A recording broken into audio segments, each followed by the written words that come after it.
കവി ആലങ്കോട് ലീലാകൃഷ്ണൻ തൃശൂരിലെ സ്ഥാനാർത്ഥിയായത് ആഹ്ലാദകരമെന്ന് സാഹിത്യ അക്കാദമി പ്രസിഡന്റ് കെ സച്ചിദാനന്ദൻ.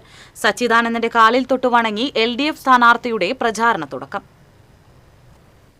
തൃശൂരിലെ LDF സ്ഥാനാർത്ഥി കവി ആലങ്കോട് ലീലാകൃഷ്ണൻ കെ സച്ചിദാനന്ദനെ വടൂക്കരയിലെ വസതിയിൽ സന്ദർശിച്ച വേളയിൽ മാധ്യമപ്രവർത്തകരോട് പ്രതികരിക്കുകയായിരുന്നു കെ സച്ചിദാനന്ദൻ. നല്ലൊരു പൊതുപ്രവർത്തകനാകാൻ ആലങ്കോട് ലീലാകൃഷ്ണന് കഴിയും. ആലങ്കോടിന്റെ സ്ഥാനാർത്ഥിത്വം എഴുത്തുകാരും സാംസ്കാരിക പ്രവർത്തകരും അതീവ സന്തോഷത്തോടെ പിന്തുണയ്ക്കുമെന്നും സച്ചിദാനന്ദൻ പറഞ്ഞു. പ്രിയപ്പെട്ട കവിയും ഏറെക്കാലത്തെ സുഹൃത്തുമായ ആലങ്കോട് ലീലാകൃഷ്ണനാണ് തൃശ്ശൂരെ സ്ഥാനാർത്ഥി എന്നതിൽ വളരെയധികം ആഹ്ലാദിക്കുന്ന അനേകം ആളുകളിൽ ഒരാളാണ് ഞാൻ.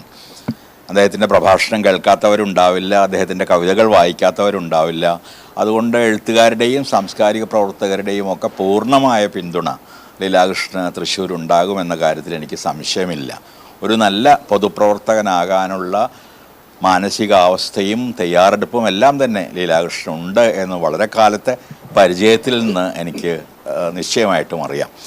അദ്ദേഹം തൃശ്ശൂരിൽ തനിക്ക് കഴിയാവുന്ന കാര്യങ്ങളെല്ലാം ചെയ്യുമെന്നും ജനങ്ങളുടെ ഒരു വിശ്വസ്ത സേവകനായി പ്രവർത്തിക്കുമെന്നും ജനങ്ങളുമായി നിരന്തരമായി സംവാദം നടത്തുമെന്നുള്ള പൂർണ്ണ വിശ്വാസവും എനിക്കുണ്ട്. തന്റെ കൃതികളുടെ സമ്പൂർണ്ണ സമാഹാരത്തിന്റെ 1ാം വോള്യം തുടക്കങ്ങൾ സച്ചിദാനന്ദൻ ആലങ്കോടിന് സമ്മാനിച്ചു. പുസ്തകം വികാരഭരിതനായി ആലങ്കോട് ഏറ്റുവാങ്ങി. എൻ്റെ ജ്യേഷ്ഠ കവി ഗുരു കവിയിൽ നിന്ന് അദ്ദേഹത്തിൻ്റെ സമ്പൂർണ്ണ കൃതികളുടെ സമാഹാരത്തിൻ്റെ ആദ്യത്തെ വോള്യമാണ്. 30-35 വോള്യങ്ങളായി ഒരുപക്ഷെ കേരളത്തിൻ്റെ ഒരു 60 കൊല്ലത്തെ പൂർണ്ണ സാംസ്കാരിക കാവ്യ ബൗദ്ധിക ചരിത്രം സർഗാത്മകമായി അടയാളപ്പെടാൻ പോകുന്ന ഒരു മഹത്തായ പ്രവർത്തനത്തിൻ്റെ ആദ്യത്തെ ഈ വോള്യം ഞാൻ ജീവിതത്തിൽ കണ്ണു നിറഞ്ഞുകൊണ്ട് എനിക്ക് കിട്ടിയ ഏറ്റവും വലിയ സ്നേഹമായി സ്വീകരിക്കുന്നു.